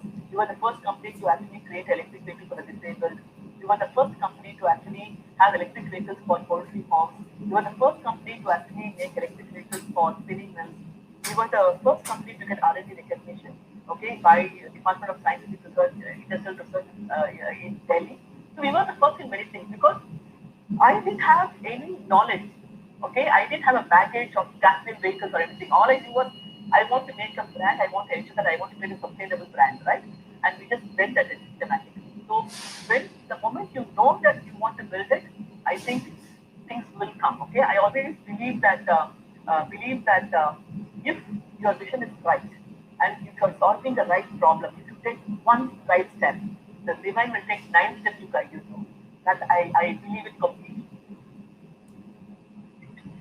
Uh, Ma'am, would you like to give some insights to our students on how they can start grooming themselves even while they are students before they take on to their career goals and responsibilities to think on lines of sustainability from a very young age? What are the things that they need to be mindful about? I mean, uh, it's easier said than done, right? I mean, when you say sustainable, there's a lot of buzzwords around, but you have to be mindful about a few things. I'll tell you something, okay? It is extremely good question that you asked, okay? So that is a very, very good question. I just wanted to tell you all the students just from my heart that sustainability is something that we should nurture from very, very young age. I just want to example. One is the plastic that we use. Okay? We must stop using plastics. I request all the children here wholeheartedly that if you see your parents using plastics, if you see your helpers, anybody using plastic, please tell them to not use plastics. Okay? Plastics are a big damage to the environment itself. Okay, even in a farm, oceans, you can see lots of ocean animals all eating plastic bottles and all this. So that we should stop completely, right? Sustainability actually comes in many forms. Okay, I think Vikram correctly put it right. For example, we differentiate between organic farming and natural farming, right? So I personally believe that natural farming is the way to go because whatever they produce in the natural manner, I mean, the ideal way is that every family in Coimbatore, whatever land that they have, right, must go into their own farming, whether urban farming, vertical farming, whatever farming that they do, start to produce your own food from your own garden. That's the first way to do sustainable living, right? And then let's try to avoid plastic as much as possible. And then also third thing is that see, as much as body, as much as possible, try to use your body as much, right? For me, in my 18 hours, I try to use my body fully. I don't sit for a long hours in front of TV, in front of my computer. Like, I work upon my body because once the body is fully used, right? You don't need an air con seat in the night. You just go up. But in the country, your body is completely used, isn't it? So அந்த மாதிரி நம்மள use பண்ணிக்கணும் because ஒரு நம்ம வந்து ஒரு bond as a human being, right? அதுக்கே ஒரு பெரிய ஜமா பண்ணனால நம்ம வந்து ஹியூமனா பிறந்திருக்கோம் இல்லையா? ஸோ அந்த பாடி வந்து நம்ம வந்து நல்லா செப்பனா யூஸ் பண்ணணும், நல்லா கிளியரா யூஸ் பண்ணிக்கணும், right? In terms of, so the more we use our body very well, that's when we can be able to structure ourselves properly. Because sometimes, when you get a bad thought, it's like, what the heck, why you thought this coming out, just throw knock of this thought, right? So the thought, deed, action is what will drive you correctly, right? So I want to tell all the people, if you want to live a sustainable living, okay, when you see something, when you see something, people abusing natural resources, people abusing something, you should go watch the thing, right? You may give food, but you can still have the right to go and tell them, no harm, right? Don't think you're not and all that stuff. And I find one thing very common in Coimbatore is that people end up with reserve. They don't comment very openly because they don't want to, right? But I think that sometimes you should take this initiative to be able to go and tell people that they can do this very sustainable thing. Okay? For example, in our own place where I live in Coimbatore, right? Now we have a small vehicle to come and collect garbage. For example, a garbage எல்லாம் use பண்ணோம் வெளி போடுவோம், right? And we don't care. At least at our home, we should segregate the garbage, right? Next day, right? The பிரிச்சு கொடுத்தா our easier இருக்கும். அது பிரிச்சது நமக்கு என்ன problem, right? Because it is very our area. So you have to just clean it, right?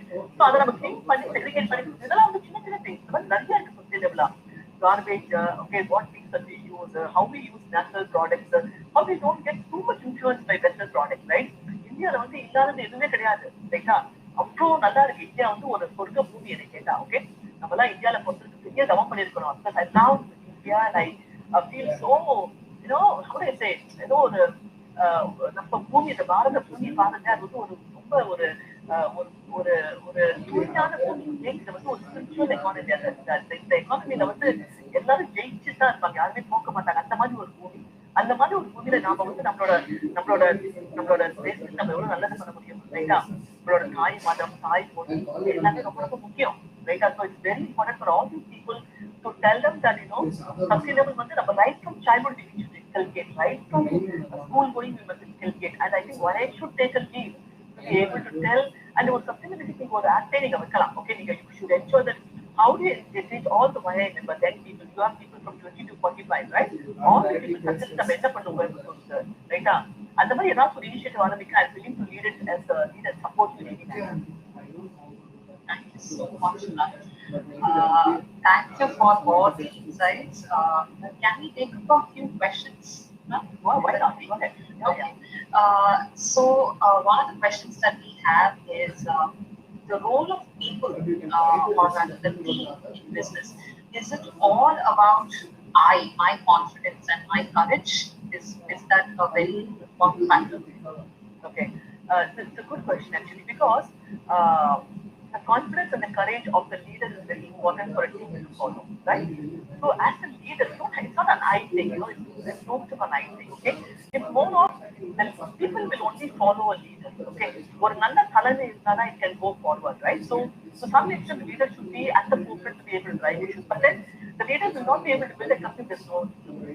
So team building is going to be one of the paramount of any leader. Okay? Even when I build Anchor, 20% of my time I used to spend on building the team. Okay? Every time, 20% of time will be looking at where are the assets, because I always wanted to hire only assets. I don't want to hire liabilities. Okay? Because when you hire an asset, and the asset going to they can grow in multiple facets, right? Because you are not very sure, you just hire the person just because somebody referred and all that, then it's not good. So even even at my stage, even when I started Ampier, even anybody, even when I get a assembly person operator or when I get my general manager, I will interview the person myself. Why I say that is because that is what is going to be very important, right? So to answer the question they're asking, that I started important, of course not important at all, because but anybody, particularly when you're trying to build a brand and all that, people look at the brand, what's build this brand? That's very good product.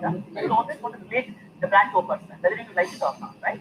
So, I think that sometimes I become important, but not for the other work, for other mode of the company, right? And it is also very important that you also prepare good leaders and managers. See, that here, I was not able to create one women leader. I was able to create 2, 3 women managers, right? So it is very valuable for you to build a very sustainable team. Or team is not scaling for you, right now. Beyond the point, you cannot scale, right? Even if you look at your why, you have a team of volunteers who are coming together to contribute, right? One person together cannot achieve anything, right? So it is very paramount that the role of all the people is important, right? From your management team, your executive team, your operating team, all these three teams have to be in sync to be able to drive the vision forward in alignment. One of the other commonly made mistakes that I would say is that very often, sometimes I see the promoters, the moment they get a little bit of success, okay, they tend to become overconfident, right? Because they want to do everything very fast. Okay, I don't think we should do that. Okay, like I always see the doing this step by step. Okay, very systematically. Step by step, கொஞ்சம் கொஞ்சமா நம்ம scale பண்ணாதான் that can sustain. Okay. And many times I find that it is the leader that makes the difference for the company. The leader that makes the difference, right? So if that leader is rooted, okay, people first, and able to carry the vision and drive it along their operating team for alignment, then that means they succeed. So it is not the I. For the leaders, maybe a part of I is required depending on the type of the business, but it's more the courage of the leader and the confidence of the leader that the entire team can follow. We have another question, and that's you said viability takes a few years. What are some of the key steps to iterate during this phase? How do we know when something is viable and how do we develop it? Okay, that's a good question. See, viability means you try to develop a proof of concept for your product or service. Correct? For example, assume that you wanted to create an equipment. Okay? I'm giving you a very hypothetical example, and that equipment can actually be used in poultry farm, for example. It will go check the quality of the egg, for example, or and the mutta tarama. I'm just giving a hypothetical example. Okay, but then the moment you have the device need not be developed with lot of things. A very rudimentary POC is enough. The moment you have a rudimentary POC, it is very, very important for you to be able to ensure that you go talk to 10 customers and then see whether they like this product. Okay? So that validation has to be done before you see the viability yourself. So in the POC is done, proof of concept, whatever that you want to do, you have to validate with your customers who will take out their first kind of saying that, okay, I want this product. Okay, then can you give it to me? Right? So the moment you do that, you get one two advantages. One is you're also testing the market family, right? Because if the product is viable and the proof of concept is good, those people that are actually taking their time to validate your product will also be the customers in the future. Right? So that's the first thing. And the second thing is that whenever you're trying to create a proof of concept, for example, ensure that you do absolutely in a lean manner. Okay, you don't have to spend lots of money. I've seen that some of the entrepreneurs have raised lot of money, but to develop proof of concept itself, they will grown up all the money. Right? For product development, they will spend about 30-40 lakhs. And your money will be gone by then, right? Because you're raising angel money, seed money, and all that you want to raise 20-30 lakhs, you've got to be very, very prudent on how to spend the money. Right? So it is going to be very important. So validity of your viability with the customer is going to be very important. Okay. For example, you are actually talking and you're talking to 10 farmers, poultry farmers, and each one is giving one idea, and you're confused. Go to talk to the next 10 set of customers. Okay. And then even if you're confused, go to the next 10 set of customers.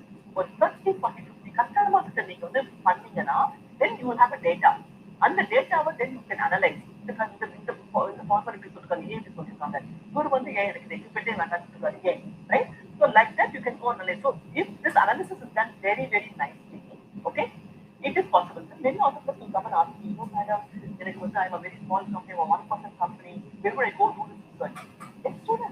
Get students, who are BSc Padichavaga, MBA medical students, you can get them a seat done, right? Tell them you're an entrepreneur, that you actually wanted to, do this, and ask that time. They will give, because they see some learning will come, right? We also did that, when I started Anchor, I didn't have a lot of money. So I had lots of interns and lots of research in terms of our institute together as well, because we used to go to a small neighborhood and then we'll have to go every house knock research questions. Okay, if you want to buy a two-wheeler, would you want to buy electric? Would you really charge and go where's electric? And all this I'm going to get. So we also did market questions. If you are not going to be learning from the market, you cannot build a viable product.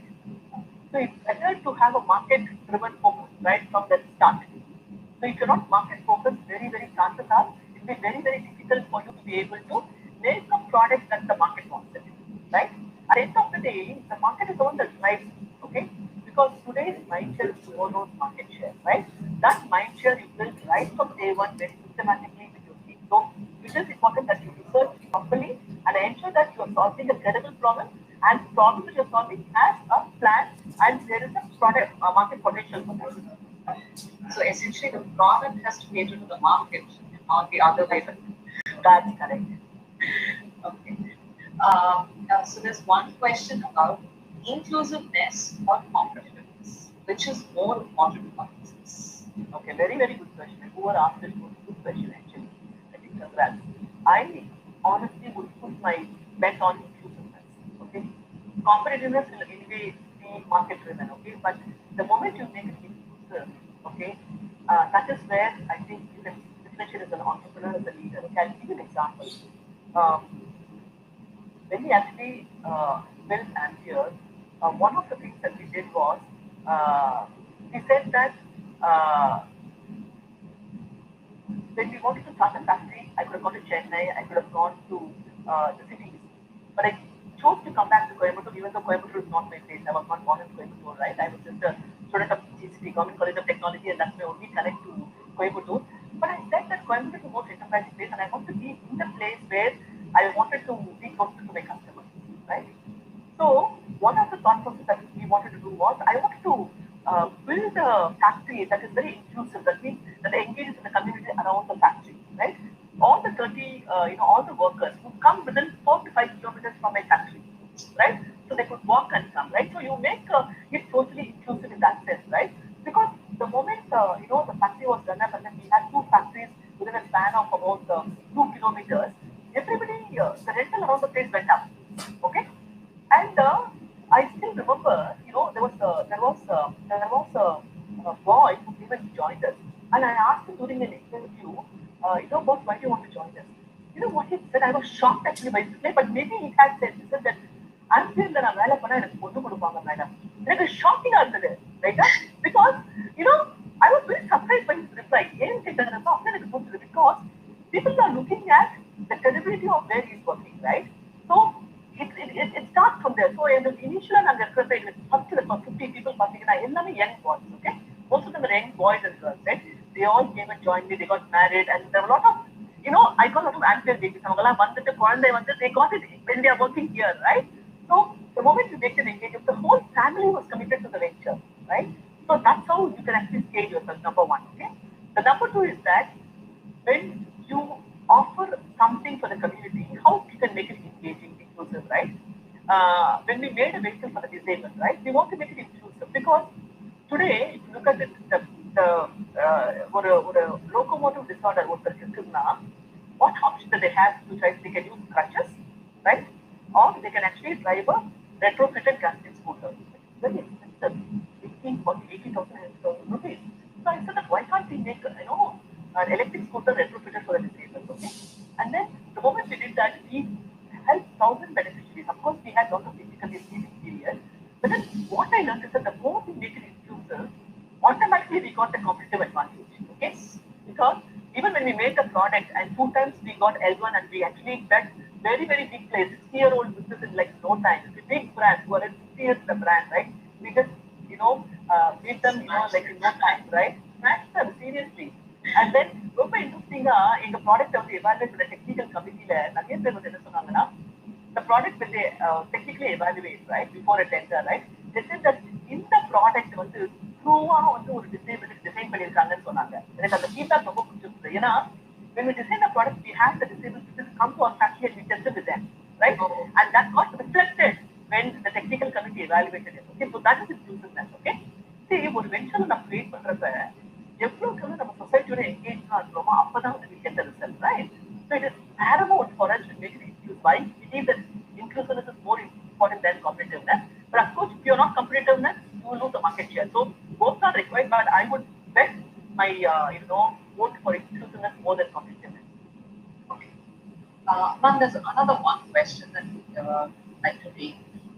So there are a lot of forums that are available for the new entrepreneurs, and there are multiple forums. There's so many. Like the more you talk to people who are in the existing businesses, each of them would point you to another committee or forum. How do I choose one which is apt for my business, and what should I what are the pointers that I need to keep in mind when I'm evaluating which forum is appropriate for me or for my business? Yeah, good question actually. See, if you're a startup entrepreneur, if you are just starting a venture, you don't know how to go, right? If you're in that stage of the business. My own personal experience was Thai then, just entrepreneurs is the way to go. Okay, because when I came to Coimbatore, I don't know anybody. Okay, I had only one thing called Thai because I know Thai. I used to when I was working in the pro when I was very young age, I used to go to Thai Bangalore for events. So I know about a little bit about Thai. Okay, I don't know how many people know about Thai. Thai stands for Ventures Entrepreneurs. This is a global organization, truly helps entrepreneurs. It's a very completely non-profit organization, and it is run largely by successful entrepreneurs who are giving back to the community. Okay? So, Thai is a place where you can go up to about, I would say that even if you are about 1,500 crores, I think Thai is a fantastic organization to be able to be with and be able to come, which means you become a member, you have a student membership, you have a normal membership, you become a member, and then you go to the events and you can connect. What Thai can give you is three things that Thai can give you. Thai can actually help you to connect with mentors. Okay? Thai can help you with funding. Okay? And Thai can also help you with the connect. Because this is all about connection network, right? It's very important. I think for me personally, when I came to Coimbatore and I wanted to build something, I didn't know anything. And then myself with few other people, I don't know whether people know the other principal with Mr. Ilango of RSM Autocar. He was the founding president of Thai Coimbatore chapter. I was the founding secretary then of the chapter. So we started this initiative in Coimbatore. And then now today Thai has Coimbatore has run for almost 10 years, right? And we have kind of made it very big today. At the end of the day, today Ranjana is the president of the chapter. And then we are actually scaling up very well. So Thai is something that anybody who wants to get into entrepreneurship, we can. Of course, there are other organizations like EO and all that. Like every organization offers certain things. But if you're a startup, and you wanted to scale your venture and all that, Thai is fantastic. Okay, number one. And number two is that just a platform alone will not be sufficient for you. Okay, why I say that is that your own homework is very important. For example, if you're going to connect with any mentor, okay, or if you want to go for any meeting, preparation of the meeting is very important. Okay, I seldom see, whenever I go to a conference, everybody will come running, madam, I need your card, I need your card. And I know that they'll take my card and go it the next moment, right? So useless. So you don't have to go and connect with a lot of people. You have to connect with people who are relevant for you. For example, if you're attending a session Sai is doing, right? And you know that these are the people that are attending the session, right? So you go, tell that I want to connect with these 5 people in the session, okay? Or talk to them very systematically, sir. I've come specifically to the session because I want to connect with you. And then unprepared network பண்ண unprepared and நல்லா study பண்ணி research பண்ணி கரெக்டாக network பண்ணி நீங்க போகணும். அப்பதான் வந்து you'll be able to benefit, right? See, the thing is, I just wanted to let you know, I don't know anybody in Coimbatore when it came to start this business. I don't know anybody, okay? Not out of pride, I'm telling you, if a person like me with no connect can do it, everybody can do it, because son of the soil, son and daughter of the soil, I'm not even from the place. Now I'm the daughter of the soil, for sure I can tell that, right? But then a lot of help you can get, from within the system itself. So one of the good platforms would be Thai, like this entrepreneurs. Of course, TI can be another platform, Young Indians can be another platform like that. But then I consciously did not go into signing up with many organizations. I just signed up with only one, that is Thai.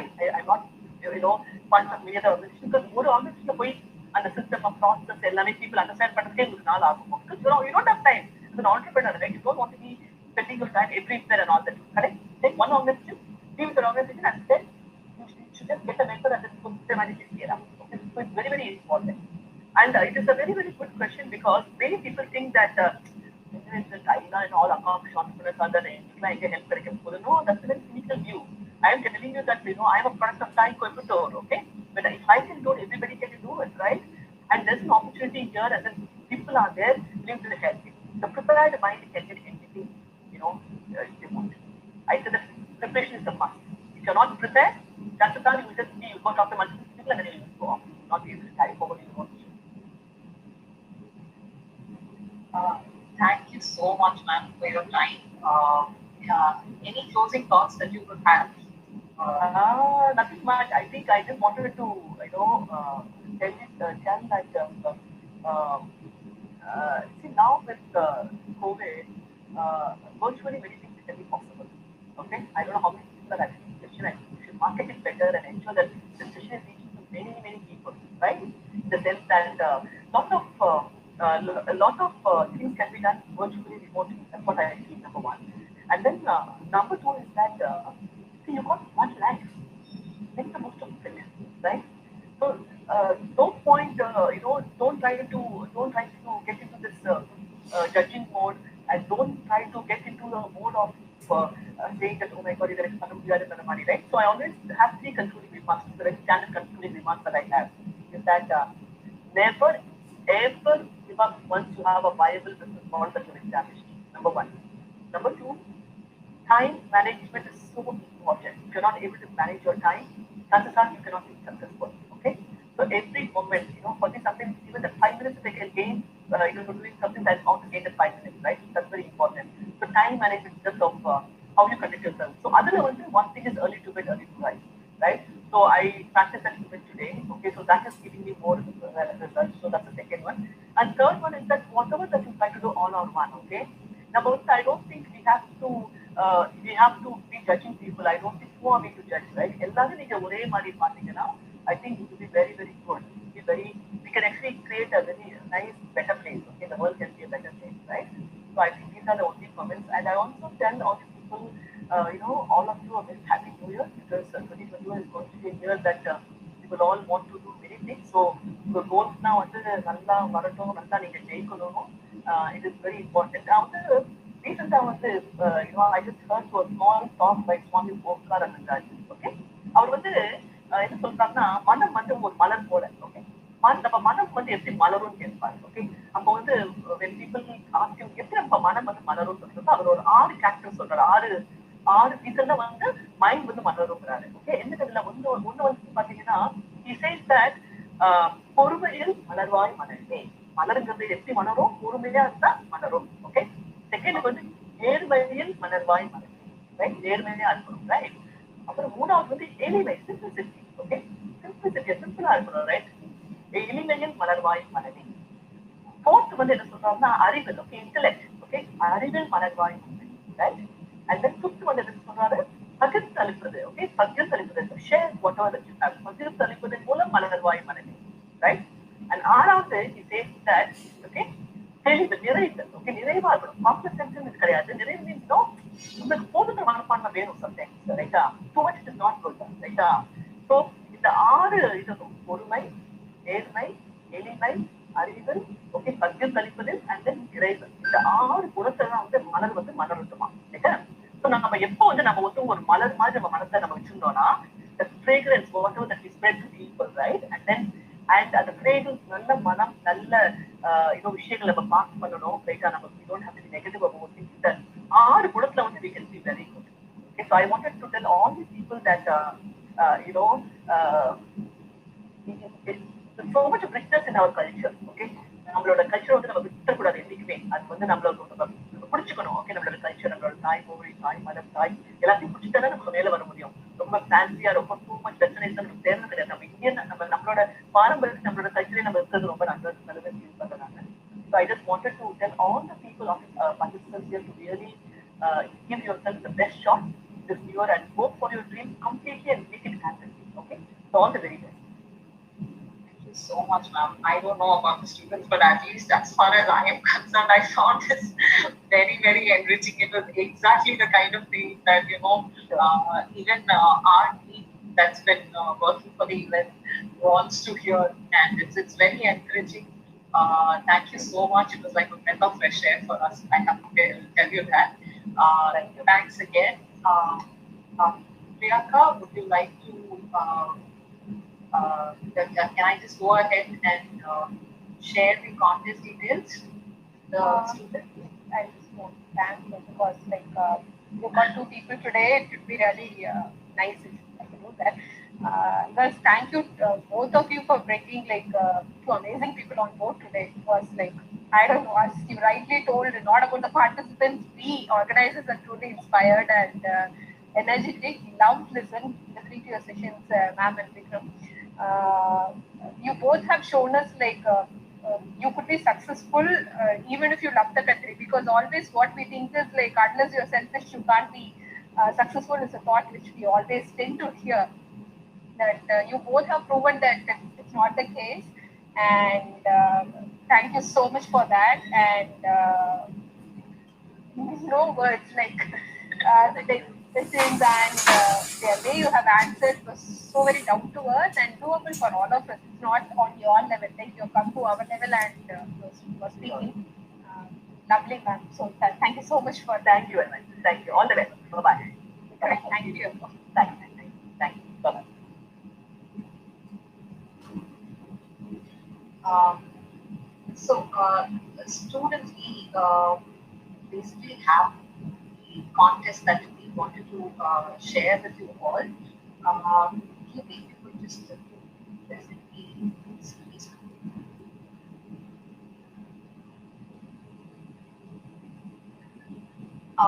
okay.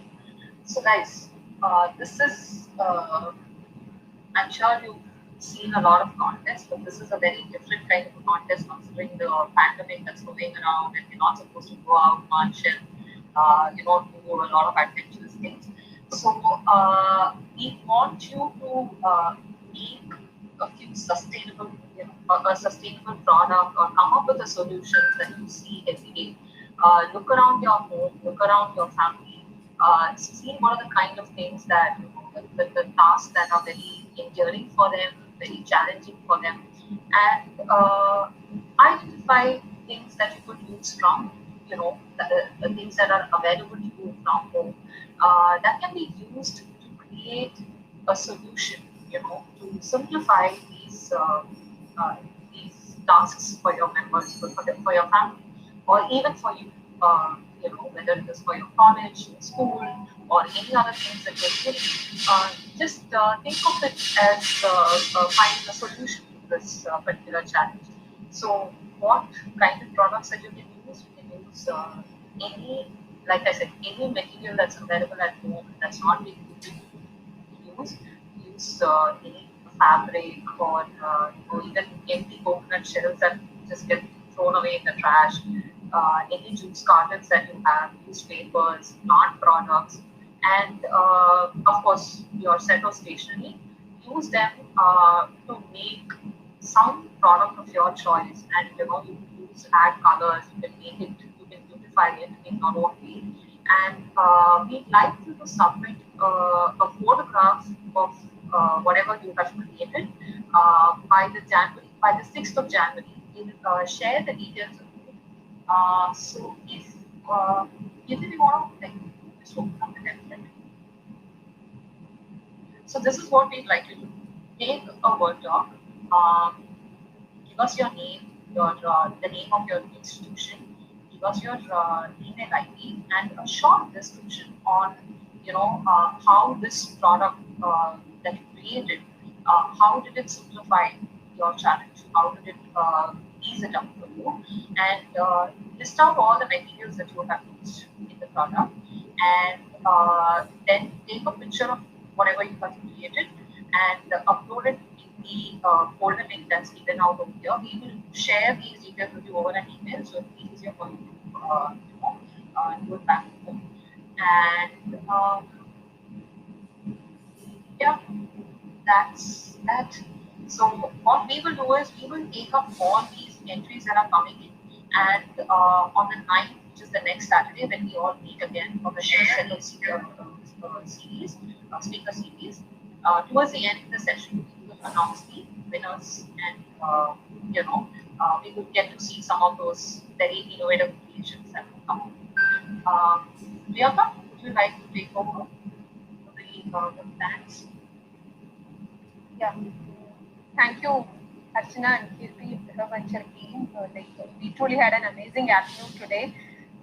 Two great people had the opportunity to listen to them. Thanks to you, and thanks to the participants, institutions in the city.